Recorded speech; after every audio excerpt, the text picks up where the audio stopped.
আসসালামু আলাইকুম। তাহলে বিচার শুরু করা হোক। ওয়ালাইকুম আসসালাম। মাননীয় জজ সাহেব, আমি আপনার অনুমতি নিয়ে এটা শুরু করছি। এখানে যে বাচ্চা দেখতে পাচ্ছেন, এই বাচ্চার চোখে সমস্যা, কানে সমস্যা, তার সবসময় মাথা ব্যথা করে, তার সবসময় হাত পা ব্যথা করে। এর জন্য দায়ী তার পিতামাতা। কেন ওনারা দায়ী? ওনারা কখনো বাচ্চাদেরকে নিয়ে বাহিরে বের হতো না, বাহিরে কারোর সাথে খেলতে যেতে দিত না, রাতে অনেক দেরি করে ঘুমাতো, ঠিক মতন খাবার দিত না।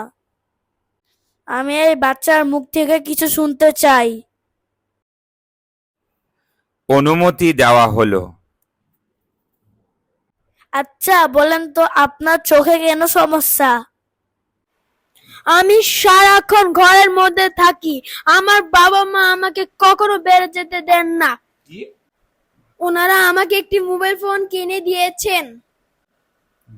এই ফোন দিয়ে আমি সারাক্ষণ যত প্রকারের ভিডিওস আছে, যত প্রকারের গেমস আছে, আমি সারা ঘন্টা মিনিট চলে যায়, 24টা ঘন্টা ধরে এই ফোন আমি যত প্রকার সব ভিডিওগুলো দেখতেই থাকি নন স্টপ। আমার আম্মু আব্বু, আমি সারাক্ষণ বসে মোবাইলে ভিডিও দেখি, আমি ততটা হাতটা চলা করি না। এই জন্য আমার শরীর মোটা হয়ে যাচ্ছে, পা ব্যথা করতেছে। জশেফ, আমি কি করব? এই দেখেন জজ সাহেব, এই ফোন আমার আব্বু আম্মু আমাকে কিনে দিয়েছে। এই আমার আব্বু অনেক সকালে অফিসে চলে যায় আর অনেক রাতে বাসায় ফিরে আসে। কেন?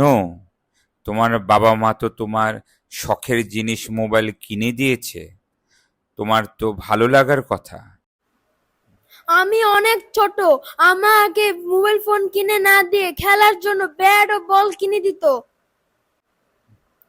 আমি যখন মোবাইল ফোন দেখতাম আমাকে শাসন করতে পারতো, তাহলে আজ আমার এই অবস্থা হতো না।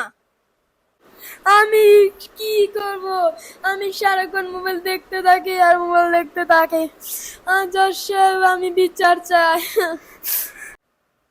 আমার আম্মু সারাক্ষণ মোবাইল দেখে এবং অনলাইনে জামা কাপড় অর্ডার করে। মাননীয় জজ সাহেব, আমার মনে হয় উনার পিতামাতাকে কঠিন শাস্তি দেওয়া উচিত।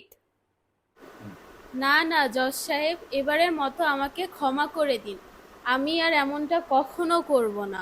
আমি আমার সন্তানদের সময় দিব, আমি ওদেরকে নিয়ে বাহিরে খেলতে যাব, ওদেরকে নিয়ে বাহিরে ঘোরাফেরা করব। এবারের মতো আমাকে ক্ষমা করে দিন। এবারের মতো আমাকে ক্ষমা করে দিন জজ সাহেব। ঠিক আছে, এবারের মতো ক্ষমা করে দিলাম, আর সাবধান করে দিচ্ছি, আপনারা যদি কেউ এমনটা করেন, বাচ্চাদের প্রতি যদি খেয়াল না করেন, যদি বাচ্চাদের প্রতি আপনাদের কোনো মনোযোগ না থাকে, তাহলে বাচ্চারা এমনটাই করবে, স্বাভাবিক। আশা করি আপনারা সমস্ত বিষয়টা উপলব্ধি করতে পেরেছেন। তাই আমি আবারও সাবধান করে দিচ্ছি, কখনো বাচ্চাদের প্রতি এমন অবিচার করবেন না। নিজেদের প্রতি যেভাবে যত্নশীল হবেন, বাচ্চাদের উপরও ঠিক একইভাবে যত্নশীল হবেন। আগামী ভবিষ্যৎ এরাই। অতএব আপনারা বাচ্চাদের প্রতি নজর দিন, তাদের প্রতি, এরাই আমাদের আপনাদের ভবিষ্যৎ। আর এমনটা যদি কেউ করেন, তাহলে আমি অবশ্যই কঠিন বিচার করব আপনাদের।